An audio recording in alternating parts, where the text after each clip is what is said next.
Good day, Michelangelo family, and welcome once again into my kitchen.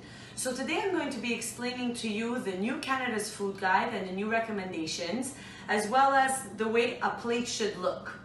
So in the past, we used to talk mainly about food groups.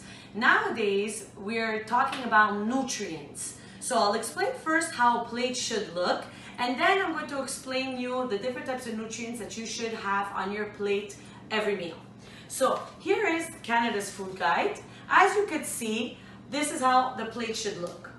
Half of your plate should have fruits or vegetables. So half of the plate should be fruits or vegetables.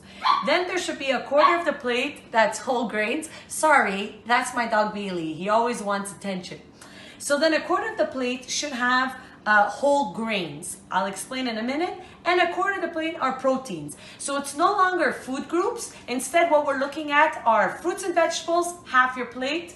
A quarter of your plate should be proteins, and a quarter of your plate should be whole grains. And obviously, water should be always your drink of choice the majority of the time.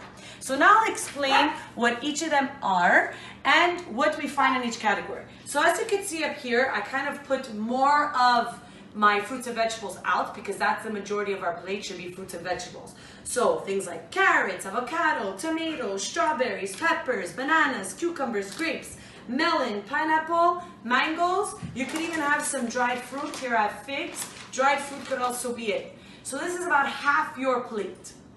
This is fruits and vegetables. Over here we have proteins. So proteins help build muscle tissue in our bodies. So they're great after working out. And they consist of different varieties. You could have things that are animal-based, which are your eggs, your fish, and your meats. Or you could have plant-based options that are your beans, nuts, and tofu, okay? There is a small section that I put more to the side that what we used to call dairy. So dairy goes into also your proteins. However, dairy now is not to be considered to be eaten too much. You should actually try to eat more plant-based proteins like your beans and your tofu instead of actually eating animal byproducts. I'm not saying never eat meat again, don't have a good hamburger on the barbecue at this time of year, but it should be limited to those aspects firsthand. Then on the other side, on the other quarter of your plate, we have our carbohydrates. So carbohydrates are grain products. They are what provide you energy. Okay, for your day, for as soon as you wake up in the morning, very good. So we have things like obviously flour, white flour, I'll get to that in a minute. Cereal, as long as there's limited sugar, but we have oats, we have other things in there. Whole grain bread, barley, we have quinoa and oats. Even wild rice, those are considered whole grains. So although you should choose, these are carbohydrates, they're mainly grains that we should be looking at. I'm not saying that flour once in a while when you want white bread, it's okay every once in a while, but things like whole grains is better for your digestive system, and that's what you should be eating more of. So I'm going to next explain to you a game, and you're going to need to try to remember where each of your foods go into the categories, because it'll help us with our next game, and we will work together to learn how to recycle at the same time. Okay, so here we are outside my house. So I just finished explaining the different nutrients. Now I'm going to explain what is called recycling and the nutrient game. So in this game, it's to see if our kids have actually understood what the different types of nutrients are that we should have on our plate. So here we have the area set up. They're going to need to try to bring the certain nutrients into the bowls that are out here. So here we have fruits and vegetables, here we have grains, and here we have proteins.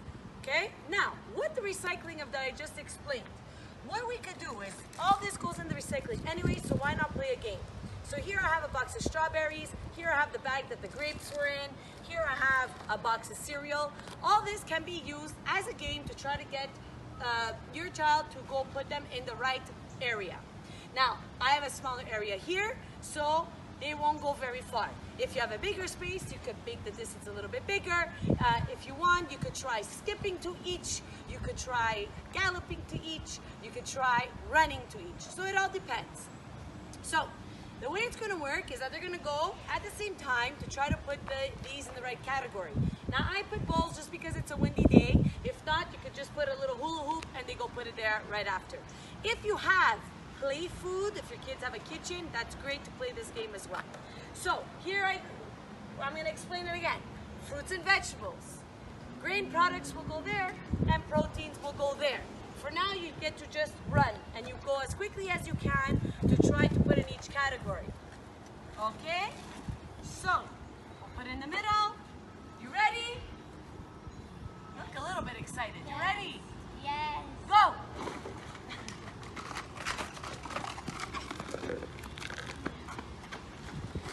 That's it. That's it. Everything might fly away.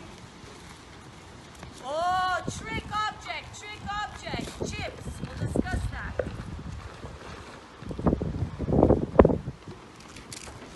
Beans. Okay, there we go. So, right now, I didn't take out too many things. You can take out as much or as